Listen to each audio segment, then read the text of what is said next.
Subscribe to my YouTube channel for deeply emotional, romantic, and mature stories that echo through your heart.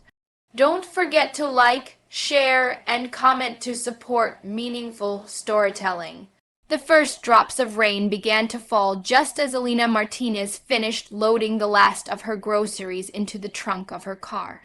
She glanced up at the darkening sky, feeling that familiar knot of anxiety tighten in her chest. Living alone in the small coastal town of Millbrook had its charms, but during storm season, those charms quickly turned into concerns. As she pulled into her driveway, the wind was already picking up, sending the oak tree's branches into a frenzied dance against her bedroom window. Elena had weathered 3 hurricanes in this house over the past 5 years, but something about tonight felt different. Maybe it was the way the air seemed to hum with electricity, or perhaps it was the strange emptiness she'd noticed in her neighbor's house across the street all week.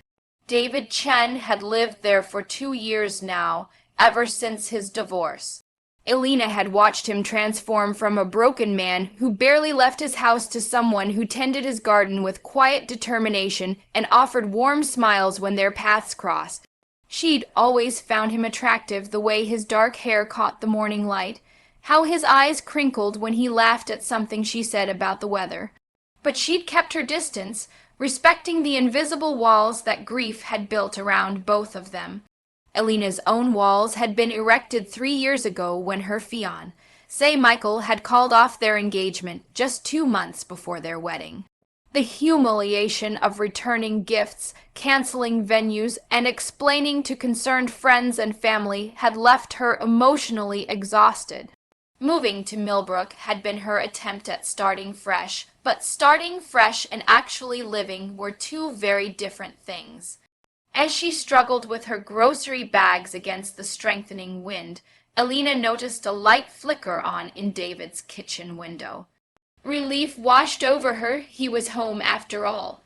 She'd grown accustomed to seeing his silhouette moving about in the evenings, finding an odd comfort in knowing someone else was there, sharing the quiet loneliness of their respective homes. The storm hit with a vengeance around 9 o'clock. Elena sat curled up on her couch, a cup of chamomile tea growing cold in her hands as she watched the trees bend at impossible angles. The power had already flickered twice, and she'd gathered candles and flashlights within arm's reach. The house groaned and creaked like an old ship weathering rough seas. It was during a particularly violent gust that she heard it, a sharp crack followed by a tremendous crash. Elena's heart lurched as she realized the sound had come from David's direction. She peered through her rain-streaked window but could see nothing in the darkness. Then the lights went out. Elena fumbled for her flashlight, her hands trembling slightly. The beam cut through the darkness of her living room, casting eerie shadows on the walls. She made her way to the front window and pressed her face against the glass, trying to see across the street. David's house was completely dark. For 20 minutes she paced her living room, debating with herself. She barely knew him beyond polite conversations about the weather and local news. What if he was fine and she was just being paranoid? What if he thought she was overstepping boundaries? But what if he wasn't fine? The decision was made for her when she saw a faint light moving behind his windows, too erratic to be electric, too bright to be a phone. Someone was moving around with a flashlight or candle.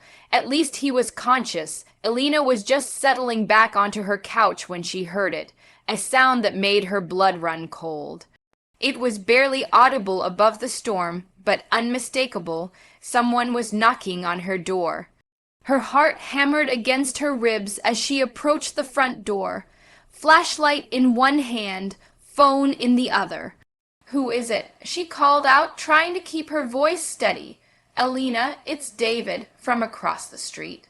She recognized his voice, but something in his tone sent a shiver down her spine that had nothing to do with the cold. There was an urgency there, an edge she'd never heard before. Elena unlocked the door and opened it slowly, keeping the chain latch in place. Through the small gap, She could see David's face illuminated by the flashlight he held.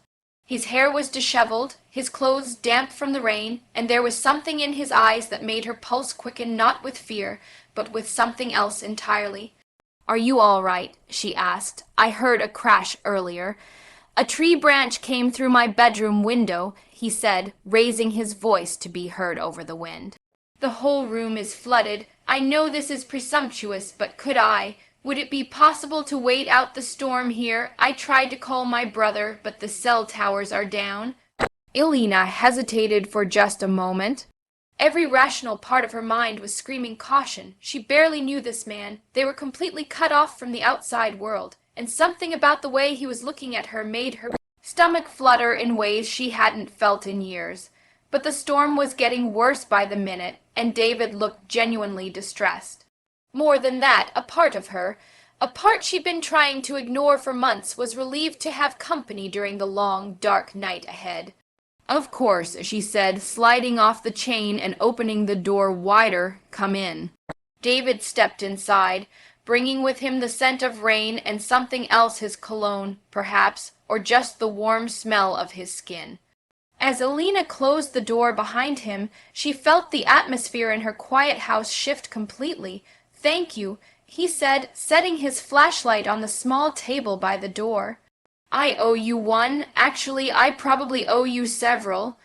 "Don't be silly," Elena replied, suddenly very aware of how she must look in her oversized sweater and pajama pants, her hair pulled back in a messy bun.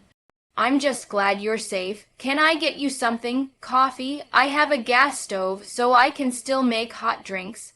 "Coffee sounds perfect." As Elena busied herself in the kitchen, she could feel David's presence in her living room like a physical thing. She could hear him moving around, probably trying to get his bearings in the unfamiliar space. When she returned with 2 steaming mugs, she found him standing by her bookshelf, studying the framed photographs she kept there. "You have a beautiful family," he said, gesturing to a picture of Elena with her parents and younger sister at last Christmas. "Thank you, that was taken before my sister moved to Portland. I miss having family close by, especially during times like this." Elena handed him a mug and settled onto one end of the couch, tucking her legs beneath her. David sat on the other end, maintaining a respectful distance, but Elena couldn't help noticing how the small couch seemed to shrink with his presence. "I know the feeling," he said quietly. "My ex-wife got most of our mutual friends in the divorce. Starting over at 38 is challenging. 38 isn't old." Elena said, then immediately felt her cheeks flush. "I mean, starting over at any age is hard. I should know. Bad breakup?" David asked, his voice gentle. Elena found herself telling him about Michael, about the canceled wedding and the move to Millbrook. Maybe it was the storm creating an intimate bubble around them, or maybe it was the way David really listened, without trying to offer solutions or platitudes. Whatever it was, she felt more comfortable opening up to him than she had with anyone in years. "I'm sorry," David said when she finished. "That kind of betrayal, it changes you, doesn't it? Makes you question your judgment about people." "Exactly." Elena looked at him over the rim of her mug, struck by how perfectly he'd captured what she'd been feeling. "How do you learn to trust again when someone you thought you knew completely turned out to be a stranger? I don't know if you ever fully get over it," David admitted. "But I think maybe you learn to trust yourself again, little by little. Learn to believe that your instincts are worth something, even if they failed you once." The conversation flowed easier after that. They talked about their work. Elena was a freelance graphic designer. David taught high school mathematics. They discussed books, movies, the quirky characters who populated their small town. As the storm raged outside, Elena found herself laughing for the first time in weeks. It was past midnight when the conversation took a more serious turn. They'd moved closer together on the couch without really realizing it, the space between them charged with an energy that had nothing to do with the lightning outside. Can I tell you something? David said, his voice lower now, more intimate.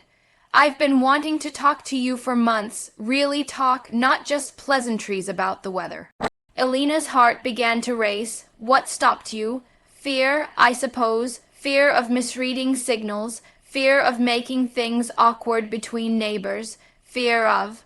He paused, setting his empty mug on the coffee table, fear of wanting something I wasn't sure I was ready for.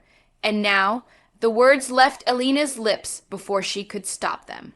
David turned to face her fully, and the intensity in his dark eyes made her breath catch. Now, I'm sitting in your living room during the storm of the century, and all I can think about is how beautiful you look in candlelight and how much I want to kiss you.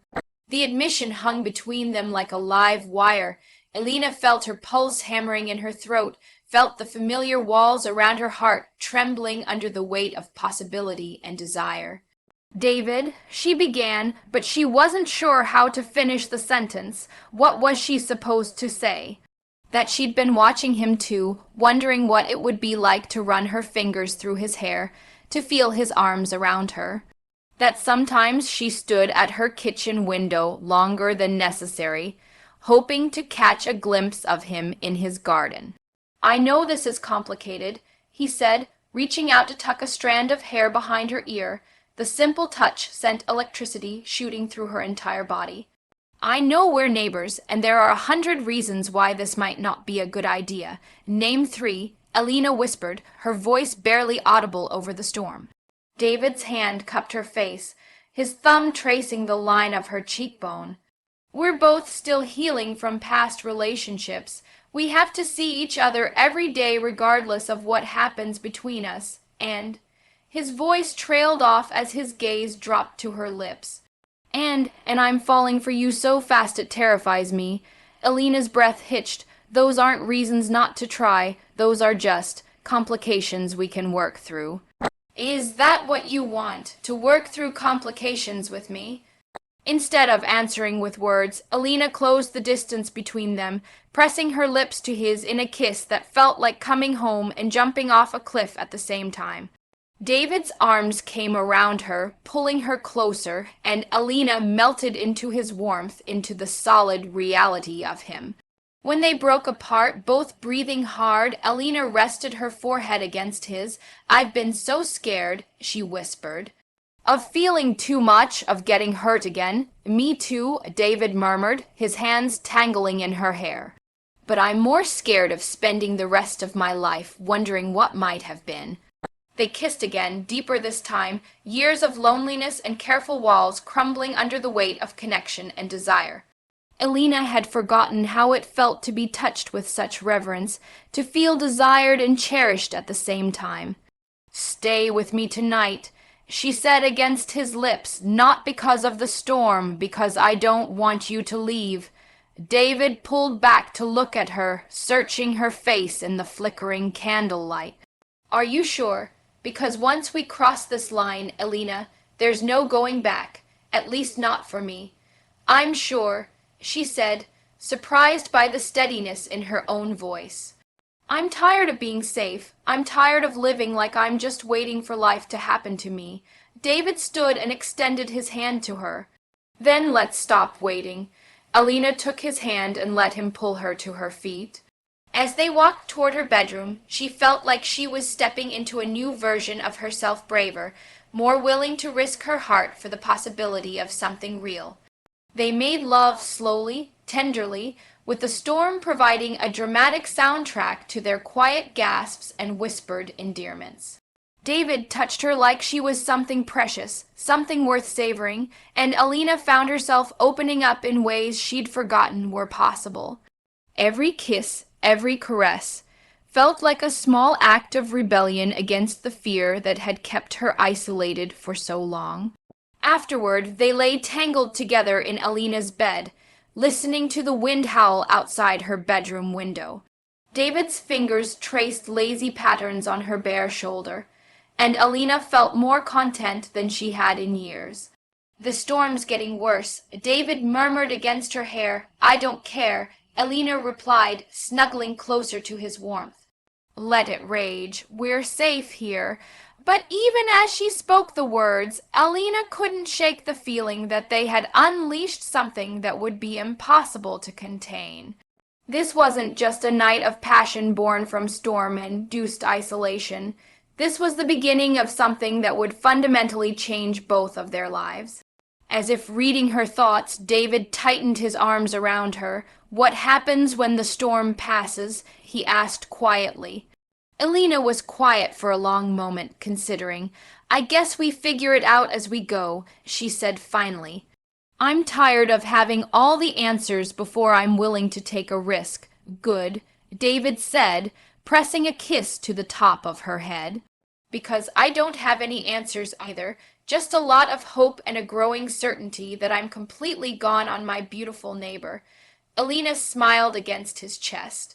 "Your beautiful neighbor is pretty gone on you too." They fell asleep wrapped around each other. The storm still raging outside, but somehow seeming less threatening now that they weren't facing it alone. Alina's last coherent thought before sleep claimed her was that sometimes the most dangerous storms were the ones that raged inside the human heart. And sometimes, if you were very lucky, someone came along who was willing to weather that storm with you. When Alina woke the next morning, sunlight was streaming through her bedroom curtains, and the house was completely silent. No wind, no rain, no groaning timber. The storm had passed. She turned to find David already awake, propped up on one elbow, watching her with an expression so tender it made her heart ache. "Good morning," he said softly. "Good morning." Alina stretched languidly, marveling at how right it felt to wake up next to him. "How long have you been awake?" "About an hour. I didn't want to wake you."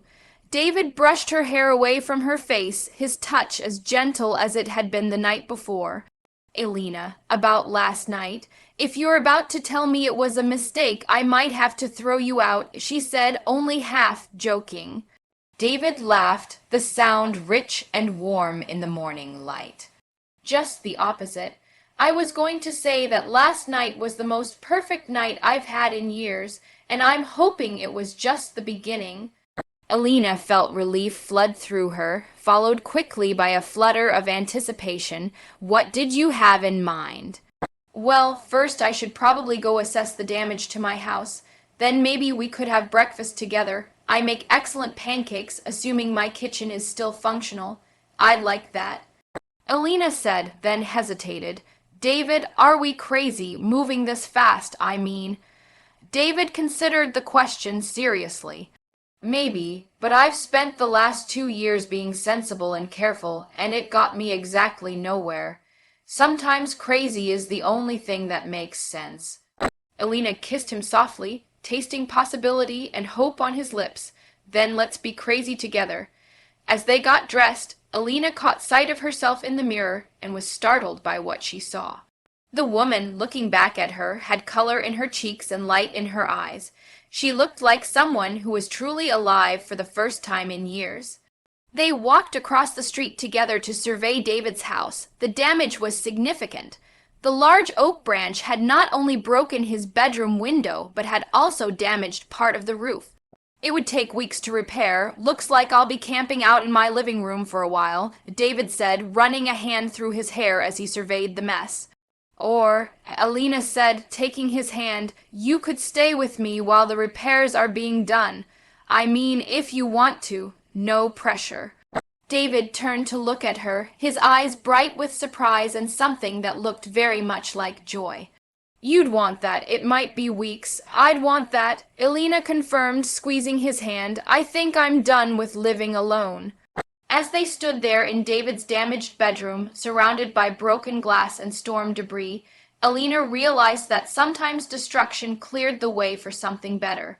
The storm had torn apart David's house, but it had also torn down the careful walls they'd both built around their hearts. Later, as they sat at Alina's kitchen table, sharing pancakes and coffee, David reached across and took her hand.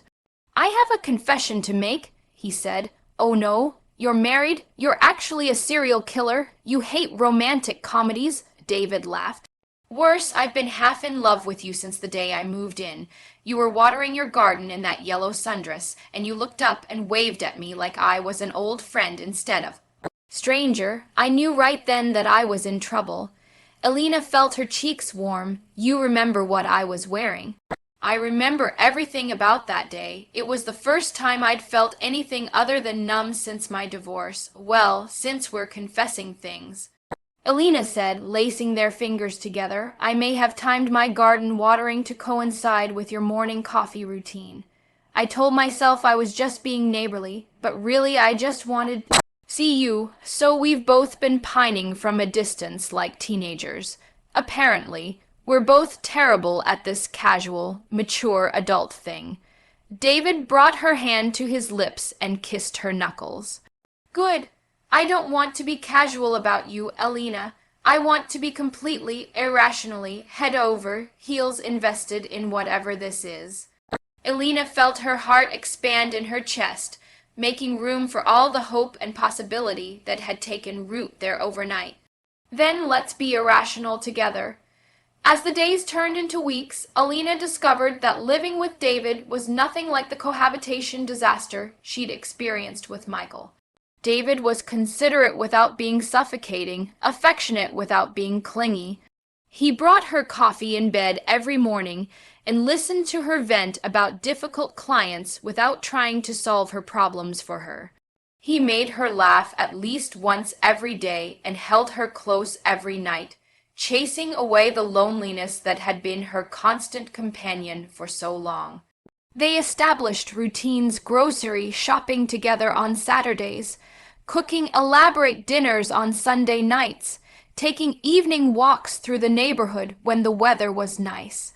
Elena introduced David to her parents via video call, and they immediately adored him. David's brother visited from the city and pronounced Elena perfect for David.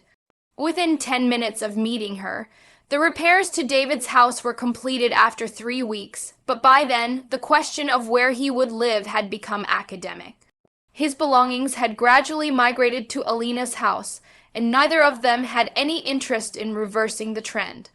I could rent out my place, David suggested one evening as they sat on Elena's front porch, watching the sunset paint the sky in shades of pink and gold.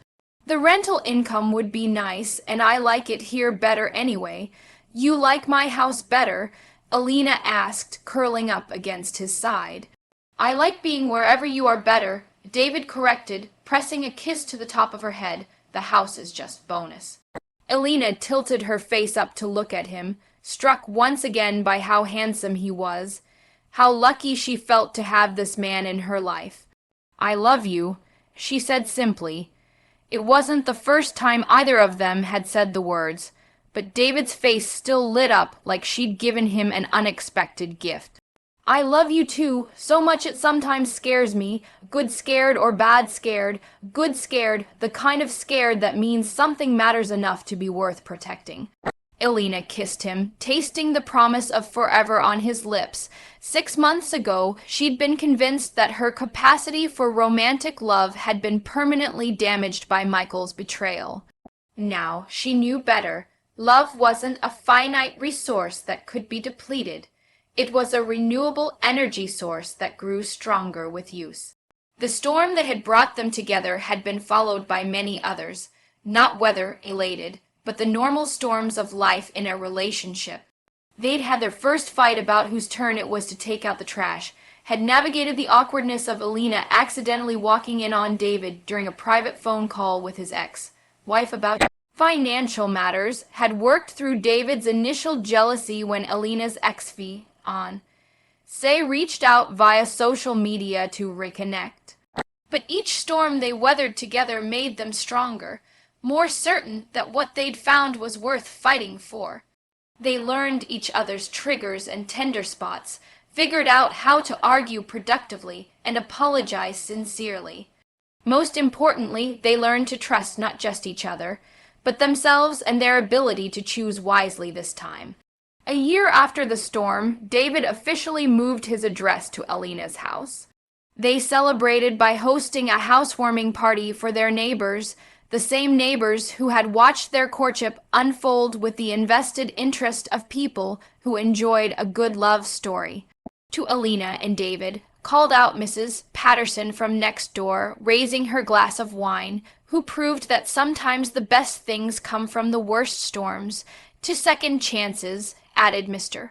Rodriguez from down the street, to love that's worth waiting for, Alina said, looking directly at David as she lifted her own glass. To coming home, David replied, his eyes never leaving hers. As their friends and neighbors toasted around them, Alina marveled at how much her life had changed. A year ago, she'd been isolated, guarded, convinced that opening her heart again was too dangerous to risk. Now she was surrounded by community, wrapped in love, and planning a future she couldn't have imagined. Later that night, after the last guests had gone home and they'd finished cleaning up, Alina and David sat on their front porch swing, Alina's head on David's shoulder, both of them pleasantly tired and completely content. Do you ever think about that night? Alina asked, watching the stars twinkle in the clear sky above them.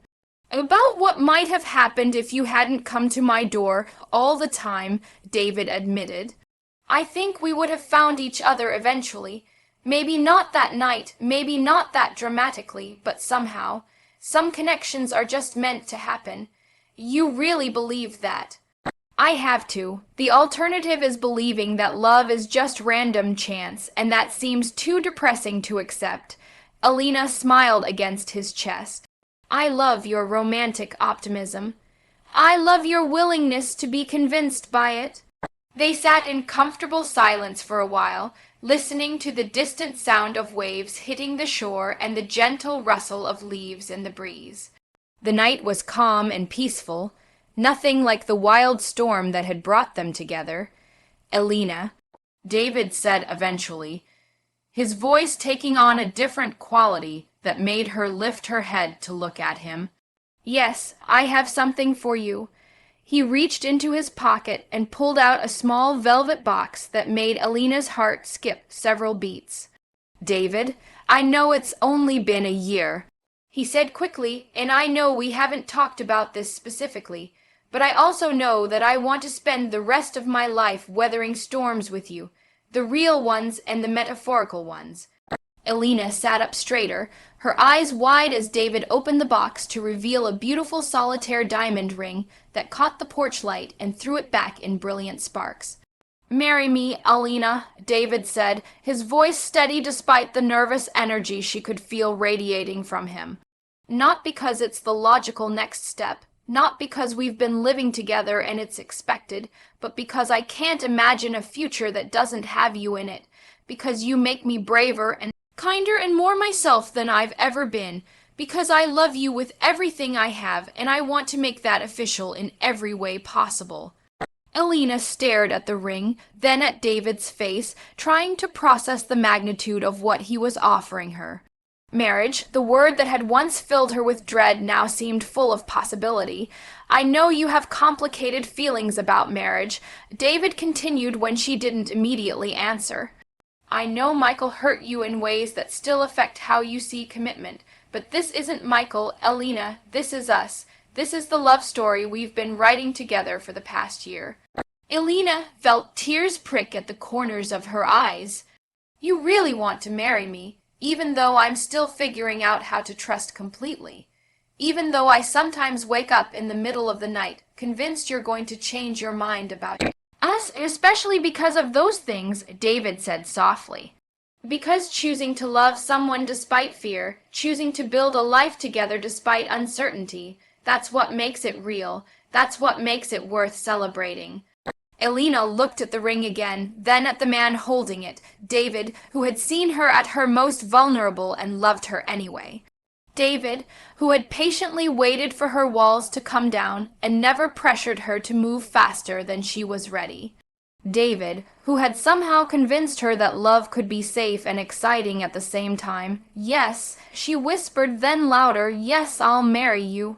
David's face broke into a grin so wide and genuine that Alina started laughing through her tears. He slipped the ring onto her finger with hands that shook slightly, then pulled her into a kiss that tasted like joy and promises and the future they would build together. When they broke apart, Elena held up her hand to admire the ring. It fit perfectly, as if it had always belonged there. "How did you know my size?" she asked. "I may have borrowed one of your other rings a few weeks ago and had it sized," David admitted sheepishly. "I've been carrying this around for a month, waiting for the right moment." This was the right moment, Elena assured him, settling back into his arms. "Though I have to ask, are you sure you want to marry someone who attracts dangerous weather? I mean, we met during a hurricane. What if I'm cursed?" David laughed, the sound rich and warm in the quiet night. "Then I guess we'll just have to get really good at storm preparedness." As they sat there planning their future together, Elena realized that the storm that had brought David to her door had been the most dangerous and wonderful thing that had ever happened to her. It had torn down her defenses, forced her to open her heart, and given her the greatest love she'd ever known. Sometimes she thought as David's arms tightened around her, the most dangerous storms were also the most necessary ones. They cleared away everything that wasn't strong enough to survive and made room for the things that were built to last. And looking at the ring on her finger, feeling the solid warmth of her fiancé beside her, Elena knew that what they had built together was definitely built to last.